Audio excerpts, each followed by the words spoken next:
Association's presidential election is more than just a contest for leadership. It is a test of the integrity of one of the country's most influential professional bodies. Less than 2 weeks after the declaration of the winner, the election has become a subject of a major legal and institutional challenge. Senior Advocate of Nigeria and presidential candidate Mr. Lateef Akangbe is asking the NBA Appeals Committee to nullify the July 18 poll, alleging widespread irregularities ranging from electronic voting failures and OTP verification problems to questions over the voting platform, procedural compliance, and the transparency of the result. His counterpart, another candidate, Olumuyiwa Akangbe, has also called for an independent forensic audit, insisting that confidence on the vast democratic process must come before individual ambition. So, do these petitions expose fundamental flaws in the NBA's electronic voting system, or are they simply the inevitable fallout of a fiercely contested election? Of course, we've been seeing activities with respect to the aftermath of that election, and we've seen the NBA president-elect who visited President Bola Tinubu yesterday at the presidential villa alongside some very senior female lawyers. But joining us tonight on this matter of the petition is Senior Advocate of Nigeria. The petitioner on this election is Mr. Lateef Akangbe, Senior Advocate of Nigeria, who's live for us here in our studio. Many thanks, NSA, for joining us tonight. Thank you, Sean, for having me. Yeah. Don't you think that the dust is settled? That has been rested. The woman has since moved on. Is already visiting president. Is already, getting ready and prepping up to assume office. No, I don't think the dust is settled. I think it's far from being settled, and we're following the right channels to ensure that the proper thing is done. And she'll always remember that we're talking about an association here that's supposed to be the conscience of the nation, the moral compass. And we're saying for too long, the NBA has been an institution that is not accountable. Ever since we started the electronic voting in 2016, we've never had an audit of the electoral process. Now, I lead a generation of lawyers who are saying that we're resolute, we are determined to ensure that there's accountability in the electoral process, that we need to look into it. I do election petition, and I can tell you for free that even INEC, post-election, will allow an audit where parties will go in, get all the documents, look at all the electoral form, both the sensitive and non-sensitive materials. But in the NBA, you've never had an election where there is a post-mortem to say, okay, it's electronic. Where are the logs? What's the voting pattern? What about the program that was used? What about the algorithms?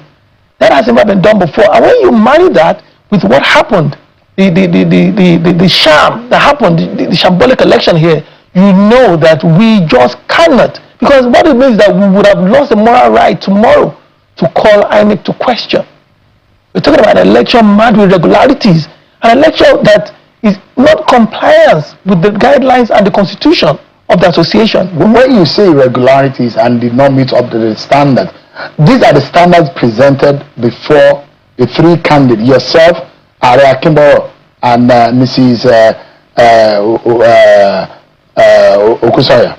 And when you say the standard were presented before you, and the three of you agree to these standards. What else do you want?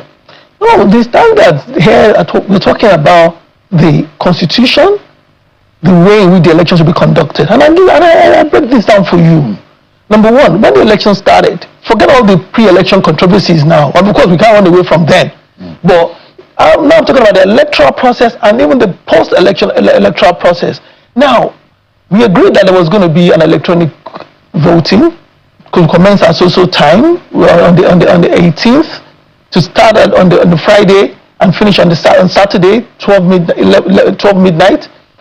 Now, we agreed that all the participants, all the contestants would have their IT experts, technical experts, to be in the situation room to look at the process, look at the programs, look at the algorithm, make sure everything is well done.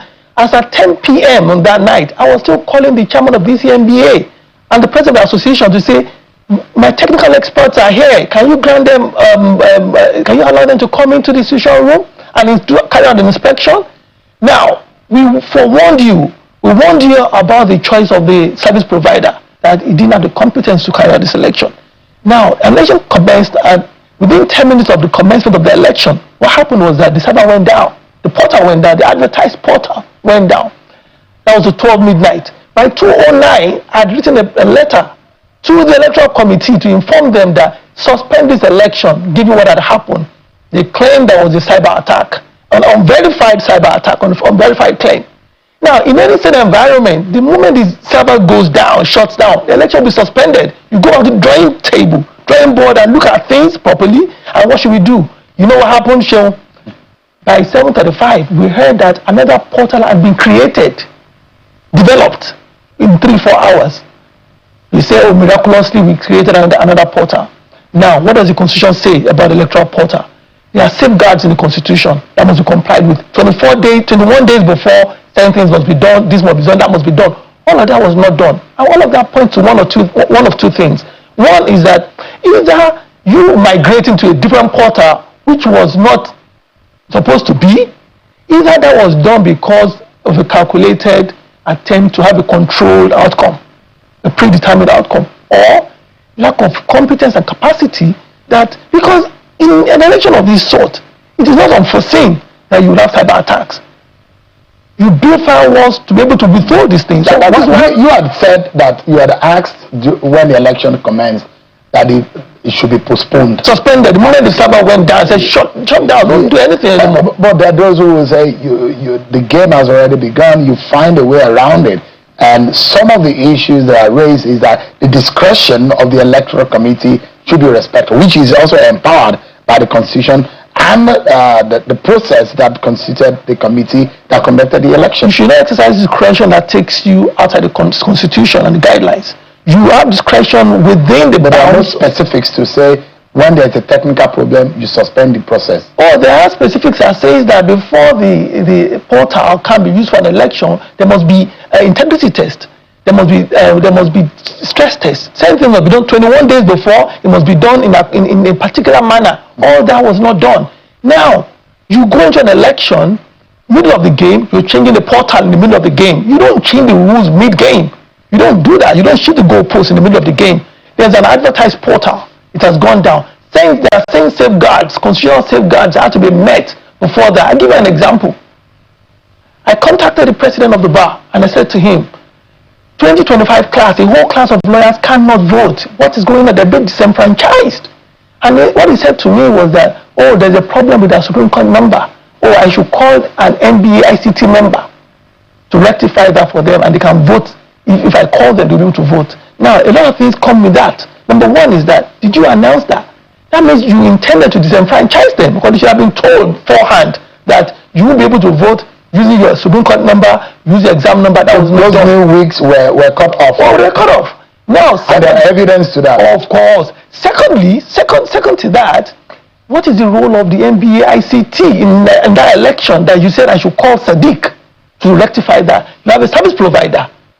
Are they not independent? Why should an NBA ICT member get involved in the process? These are the issues that have to be looked at. The system has to be tested. It's all personalities. So your colleague, Akangbe, is asking the EFCC and security agencies to come and investigate and probe the election. Do you agree with that too? Oh, rightly so. Rightly so, because in his estimation, there was no election at all.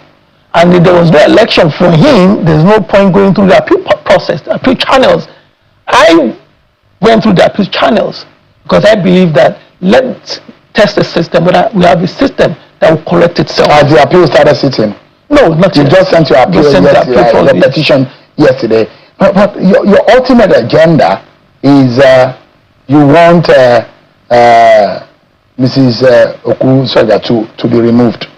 What we're saying is this. Or and the election to be set aside. What we're saying is the this. results and the outcome to be set aside. Absolutely. And that is based on the fact that you need to have a majority of the members elect a president.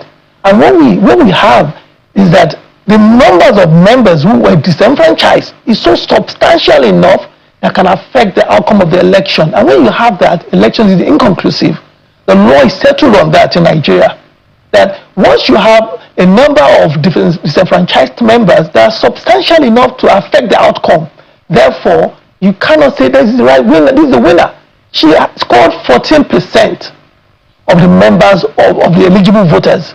So what it means is that you have a president who, out of 82,000 members, only had the mandate of 12,000 people.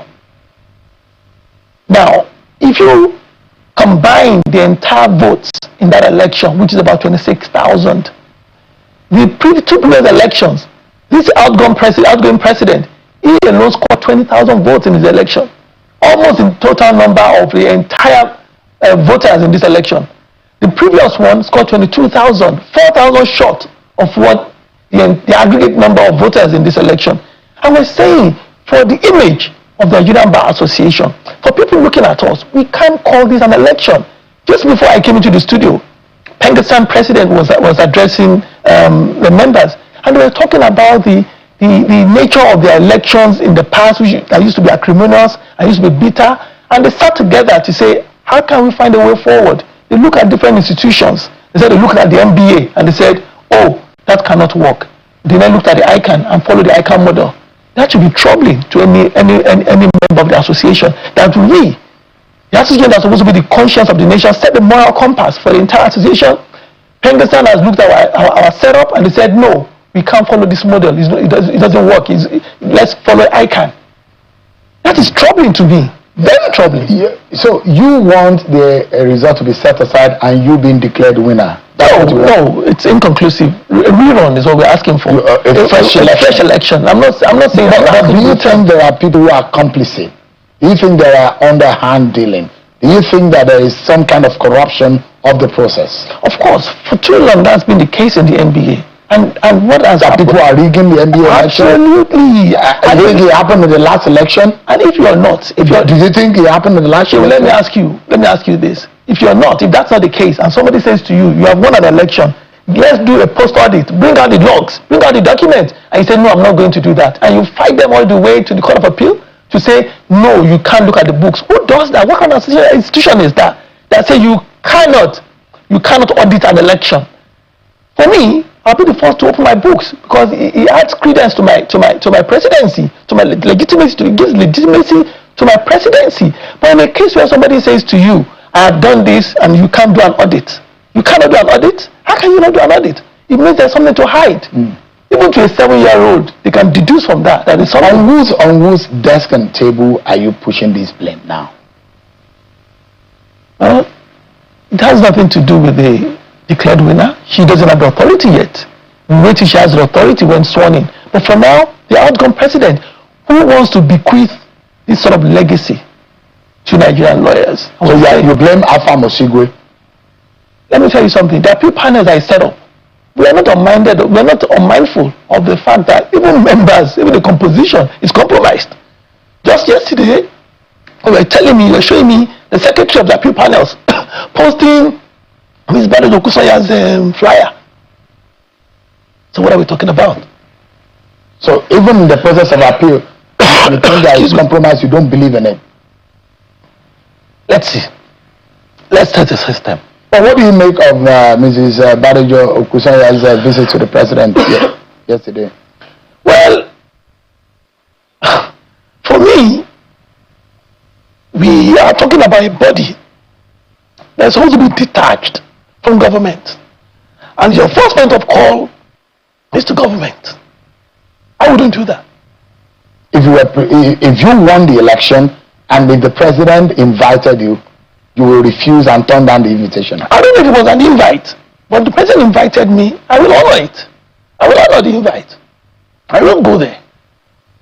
But we need to look into it. But you don't think that she was invited by the president? I don't know if she was invited, but in what capacity? You said you will honor the invitation, but you have said that our going there is not right.